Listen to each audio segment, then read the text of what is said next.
Hakari is a character that has been in the minds of readers for a very long time, and we have been wondering for all that time when exactly he would come into the story and just what kind of person he is. Well, he's in the story now, and it kinda led me to ask the question, very randomly, why is that? And I don't mean on an in-universe level, obviously he's here to be an ally to the main cast, no shit. I mean more on a metatextual level. Why is it just now that Akutami chose to introduce him into the story? Well, I believe I have the answer to this, and with it, I also believe I know where Yuji's character is going from here as well. So sit back, relax, and let's talk about why Kinji Hakari is Jujutsu Kaisen's next Mahito. Now before I get into Hakari specifically, I want to go back to chapter 132, when Yuji finally defeated Mahito. This is relevant to the latest chapter, as in chapter 157, we have Yuji reaffirm the mindset that he is a cog in a grander scheme. Chapter 132 is where he first adopts this mindset. Specifically, he says that he doesn't need meaning or a reason for this, only that he will keep killing curses because that is his role. We are then given imagery of him and Mahito as predator and prey, which not only looks really cool, but also gives the idea that this turn in his and Mahito's relationship is the natural order. It is a part of Yuji's acceptance that him being a person that kills curses is simply how things are, as natural as a wolf killing a rabbit. Essentially, this new mindset is the result of Yuji's development, which was in many ways heavily tied to and driven by Mahito. This is because Mahito was Yuji's primary narrative foil and constantly drove his development in a certain direction until it reached this point.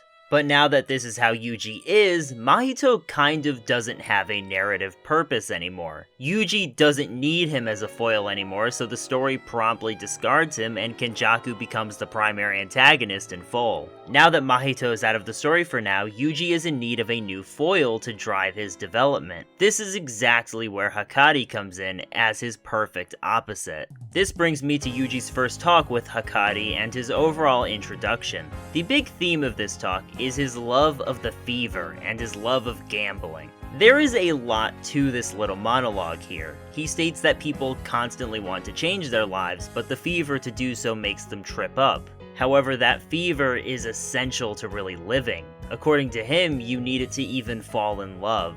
It's the perfect example of the fever he's talking about, because falling in love is a passionate emotion that drives people to do crazy things sometimes. And then he gives the best analogy for the fever yet: gambling. To Hakari, life is gambling. In order to truly live, he rides that fever, that wave of passion that drives his ambition and takes him higher. He's aware that because of this, he is at the constant risk of failure, but it is that risk that makes him feel truly alive. There is also the idea present that his fever specifically makes him want to gain control to some degree. It's a naturally ambitious goal to go ever higher, something that risks a constant fall.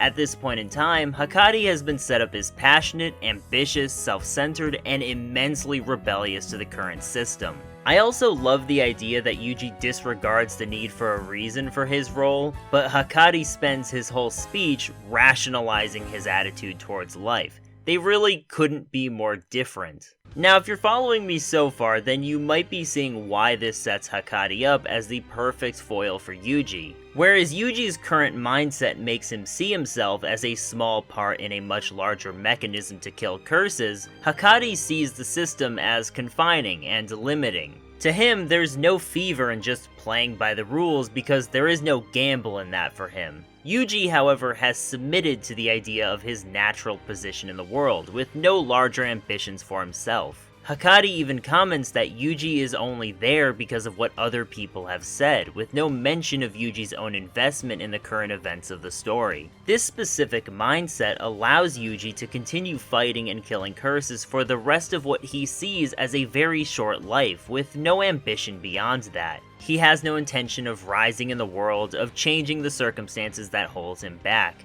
As Hakari puts it, love is control, and he loves the fever. But Yuji has made himself content with being controlled by the external forces around him.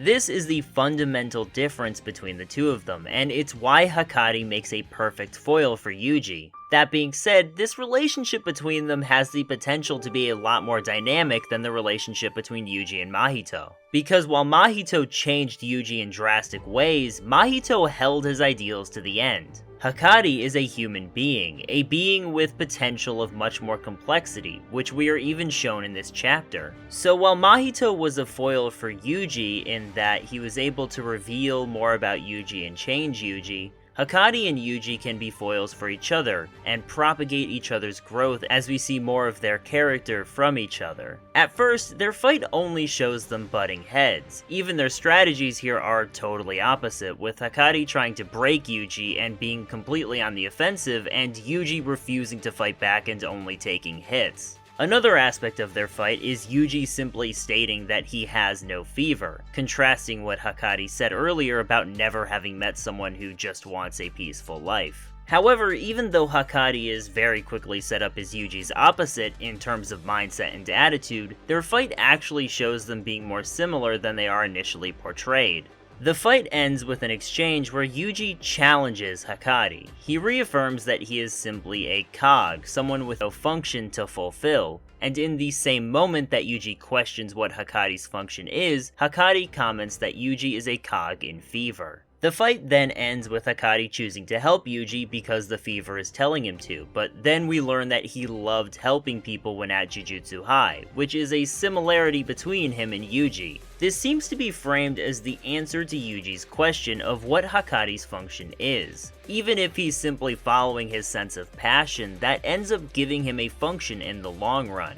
And even though Yuji has submitted himself to the idea that he is a cog in a grander scheme, he is unable to truly hide his sense of ambition. Even if it is on the behalf of others, he wants to change the way things are, and we find these things out about them because of their confrontation. This is the purpose Hakari serves in the story now that Mahito is gone. However, instead of Yuji interacting with someone who he has to accept is the same as him despite their differences, he is now interacting with someone he diametrically opposes, and through their interactions, the both of them will balance each other out. Hakari will likely be the one to help Yuji break from his current mindset, and allow him to break free from the role he has put on himself. And I wouldn't be surprised if Yuji changes Hakari too, letting him connect back to the way he was back in Jujutsu High, someone who helps others even in a system that he rejects. Hakari will likely be a major part of the story going forward, and the role he fits best is Yuji's narrative foil to drive his development even further.